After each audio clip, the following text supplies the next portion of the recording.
महाराष्ट्र सरकार के स्कूली पाठ्यक्रम में मनुस्मृति के श्लोकों को शामिल करने की सिफारिश की गई है, जिसे लेकर विपक्ष अब आग बबूला है।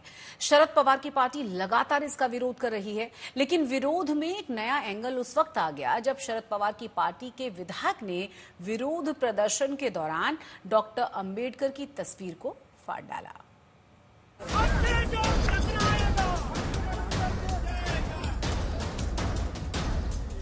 शरद पवार की पार्टी के नेता और कार्यकर्ता गुस्से में हैं। नाराजगी इस बात को लेकर है कि महाराष्ट्र की SCERT ने मनुस्मृति के कुछ श्लोकों को स्कूली पाठ्यक्रम में शामिल करने के निर्देश दिए हैं। महाड़ में इस विरोध प्रदर्शन की अगुवाई शरद पवार गुट के विधायक जितेंद्र अभाड़ कर रहे थे। 1927 में महाड़ में बाबा साहेब अम्बेडकर ने मनुस्मृति का विरोध किया था, लिहाजा जितेंद्र अभाड़ ने इस जगह को चुना। लेकिन विवाद तब दुगना हो गया जब उन्होंने मनुस्मृति के साथ डॉक्टर अंबेडकर के फोटो भी फाड़ दिए। पण ज्यांना नाटक करायची सवय ते आंदोलन करायला आज महाडला गेले आणि आंदोलन करण्याच्या भरामध्ये परमपूज्य महामानव बोधिसत्व भारतरत्न डॉक्टर बाबासाहेब आंबेडकरांचा अपमान त्यांनी केलेला आहे। त्यांच्यावर महाड येथील पोलीस स्टेशनवर फौजदारी गुन्हा ते व त्यांच्याबरोबर फोटोमध्ये दिसणारे त्यांचे सर्व सहकारी यांच्यावर फौजदारी गुन्हा दाखल झाला पाहिजे, त्यांना अटक झाली पाहिजे, अशा प्रकारची मागणी राष्ट्रवादी काँग्रेस पक्षाची आहे। मुर्दाबाद मुर्दाबाद मुर्दाबाद मुर्दाबाद।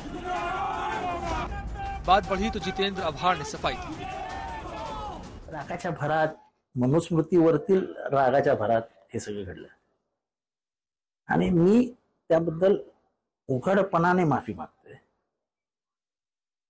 मी त्याच्यात उघडपणाने म्हटलं आहे की मी लीन होऊन नतमस्तक होऊन ह्या प्रकरणाबद्दल कार्यकर्त्यांकडनं माझ्याकडनं झालेल्या चुकीबद्दल माफी मागतो आणि खरोखरच मला वाईट वाटलं, कारण का बाबासाहेबांना आयुष्यभर बाप मानणारा मी माणूस आहे।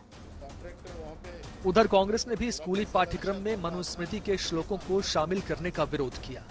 जिसमें हमारे संस्कार नहीं हो, जिसमें हमारी माता बहना की इज्जत नहीं हो, जिसमें हमारे भारतीय संस्कृति का वंश नहीं हो, तो ऐसी मनुस्मृति किसी को नहीं चाहिए। हमारा संविधान ही हमारे लिए सबसे सर्वश्रेष्ठ है और जो बीजेपी चाहती मनुस्मृति लाएंगे उसका विरोध कांग्रेस करेंगी और पूरी तरह से करेंगे। पूरे विवाद पर महाराष्ट्र सरकार ने सफाई दी कि अभी सिर्फ सिफारिश की गई है। जी मुलं CBSE शिकतात आणि त्याच्यामध्ये संस्कृत शिकतात त्यांनी रेग्युलर हा श्लोक शिकलेला आहे, कारण तो श्लोक ऑब्जेक्शनेबल नाही, श्लोक अतिशय चांगला आहे, परंतु तो जो पर्टिक्युलर ग्रंथ आहे त्याच्यामधले अनेक भाग हे आक्षेपार्ह असल्यामुळे जनरल त्याच्याबद्दल जे ऑब्जेक्शन आहे त्याच्याबद्दल आमचं काहीच म्हणणं नाही। महाराष्ट्र सरकार ने क्लैरिफाई किया है कि सभी रिकमेंडेशंस को उस कमेटी की एक्सेप्ट नहीं किया जाएगा, लेकिन इस बात को साफ तौर पर नहीं कहा है कि मनुस्मृति के वो श्लोक नहीं पाठ्यक्रम में रखे जाएंगे।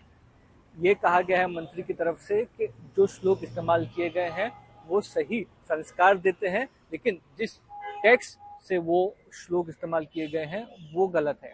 अब देखना ये होगा कि ये कंट्रोवर्सी आगे कितनी खिंचती है। आने वाले समय में महाराष्ट्र में विधानसभा चुनाव है और ऐसी कई बातें आप कह सकते हैं बड़े मुद्दे बन जाती है।